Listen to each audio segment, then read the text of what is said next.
prayer requests. This one's a big one. There's a woman who I have 2 boys with. We're divorced, as some people are. We had 50-50 custody all the way up until boys turned 18. In 2021, I chose to go to South Dakota and buy and remodel a house for me, my new wife, and these 2 boys, Elijah and Ethan Anderson. I had told my ex-wife, Nicole Anderson, I wanted to still share the same custody, but would need about 3 months to remodel the house. I left a note for her and my boys and $3,000 for the 3 months, stating these facts that my boys never saw.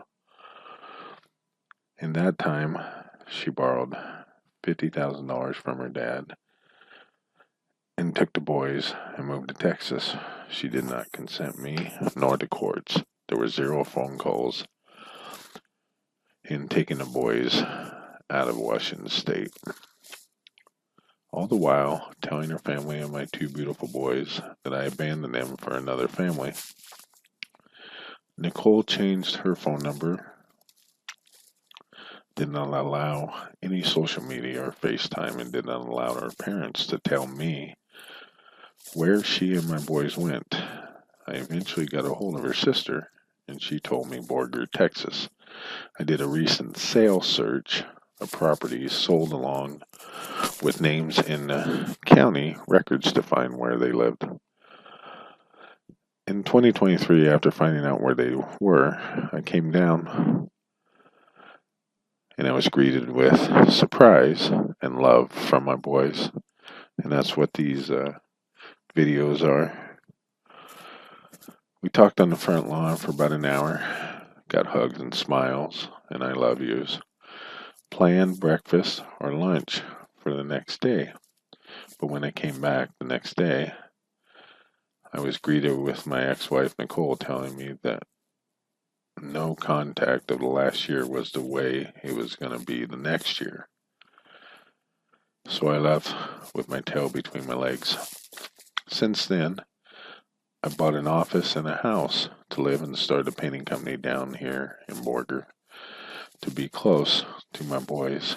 I've also bought a couple other pieces of property up on, down by downtown.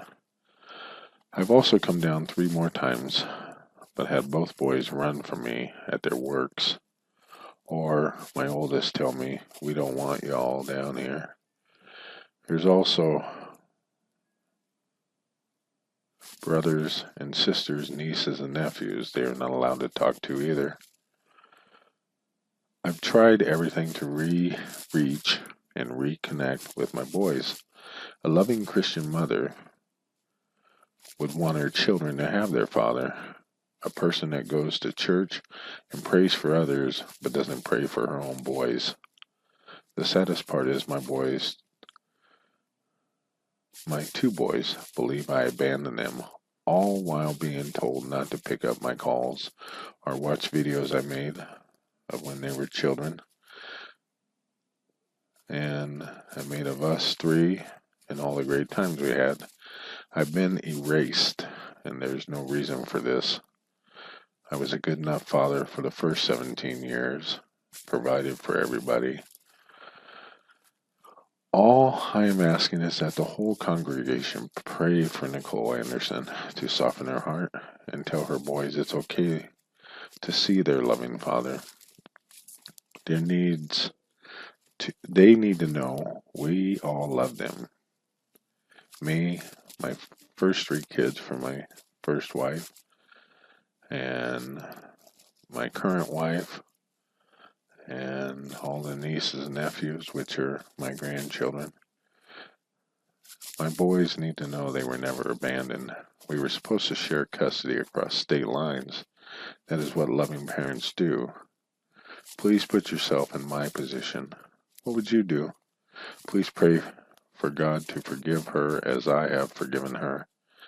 If you can pray and raise money for $33,000 worth of carpet, surely you all can pray for a father and sons to be reunited.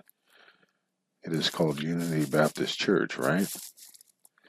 Thank you in advance, Elijah and Anderson's father. My name's Tony Anderson. My phone number is 605-350-2267.